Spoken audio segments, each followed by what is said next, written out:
when people talk about, your favorite players or the best players in the world, I say Mike and I say Kobe.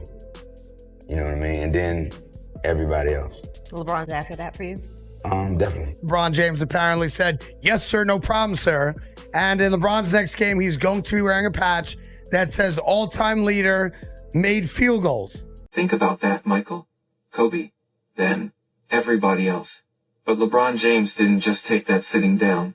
No, he answered, right back on the court, flashing the ultimate sign of modern dominance. Yet, just when LeBron thought he had secured his narrative, NBA legend Allen Iverson stepped to a microphone and completely flipped the script.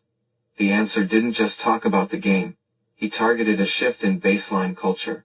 A culture where modern superstars protect their legacies with PR teams, rather than raw dominance.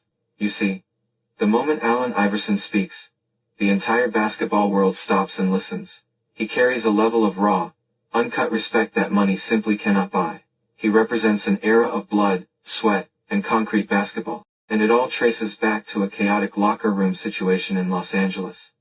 A situation that Stephen A. Smith exposed live on national television. So Vogel's going to take some of this blame. No question. Right? They're going to point the finger at him. And this is what's really bothers me, Molly and Stephen A. This season was never about winning. The blame game, pointing fingers, protecting reputations. You see, when the modern Lakers lose, it's a full-blown corporate investigation. Was the roster flawed? Was the coaching bad? Was Anthony Davis hurt? The excuses never stop. But contrast that with 2001. Allen Iverson didn't have a hand-picked super team. He had Dikembe Mutombo, and a roster of gritty defensive role players. He didn't text front offices to trade for all stars. He just went out and dropped 30 a night. Now, LeBron's loyal defenders will yell about his iconic 2007 finals run. They'll scream about his legendary 2018 postseason carry. Job and look. That's fair.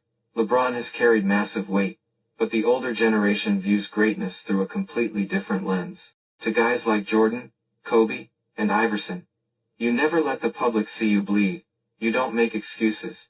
You take the bullet for your teammates first. Iverson wasn't corporate. He wasn't polished. He wore his heart on his sleeve, fought the media, fought the league, and never cared about a carefully crafted brand strategy. What you saw was exactly what you got. Fans respected him because he was real, unfiltered and raw.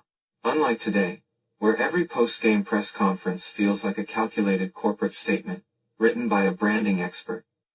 Iverson played in an era of raw, unedited, gritty basketball culture. No armies of online trolls to defend a bad shooting night. No shifting the narrative to historical rankings after a blowout loss. Just pure hoop. But wait, is this old school worship just pure nostalgia? Because if we look closely at NBA history, the icons of the past weren't exactly silent saints. Just look at how this legendary media icon directly confronted the narrative head on. Hold on. You said LeBron James the greatest player ever? Ever. What about Michael and Kobe?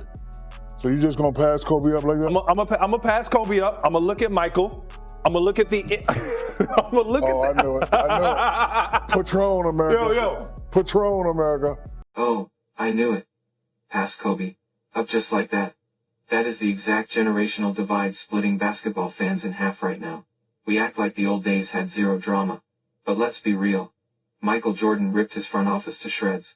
Kobe Bryant publicly pushed for changes. Shaq regularly challenged teammates and coaches. Even Iverson himself had well-known disagreements with management and team staff. Let's dive directly into the cold hard reality of sports history, because nostalgia is a hell of a drug. It blinds people. It makes us look back at the 1990s and the early 2000s through a perfect, golden, flawless filter. We look at Allen Iverson's legendary 2001 run, and we treat it like a mythical fairy tale, where a lone warrior fought the world in absolute harmony with his environment. But if you actually open the archives and look at what was happening behind the scenes in Philadelphia, it was pure, unadulterated chaos. The core difference isn't that modern players complain and old school players didn't. That's a total myth, a complete illusion. The real difference, the tectonic shift that changed sports forever, is the terrifying speed and scale of the modern media ecosystem. Think about the era Jordan lived in. If Michael Jordan got furious with Jerry Krause in 1993, that story had to wait for the morning newspaper. It was a slow, controlled burn. But today, if LeBron James rolls his eyes at a teammate on the bench, that 3-second clip is cut, edited, uploaded to social media, and viewed by 15 million people before the third quarter is even finished. Because of this constant pressure, the focus has fundamentally shifted away from the raw beauty of the games themselves and directly toward the toxic art of narrative management. Every single game is treated like an emergency courtroom trial, where the superstar must present a defense case to protect their ultimate legacy. When the Lakers drop a tough game on the road, the internet doesn't just look at the box score. They don't just say, "Hey, the other team shot the ball exceptionally well tonight." No. They look for clues. They analyze body language. They dissect every single syllable of the post. Game quotes to see who is quietly throwing who under the bus. Allen Iverson built an ironclad reputation as a man who would fight you in a phone booth until the lights went out, no matter what the circumstances were, and no matter how bad the odds looked. And that brings us directly to the eternal, never-ending vortex of the GOAT debate, the debate that never sleeps, the debate that drives the entire sports media economy. Every single fan base feels a profound, almost religious obligation to defend their favorite superstar at all costs. So tell me, what side of history do you stand on? Was the answer sending a direct message to the current era about what true leadership looks like?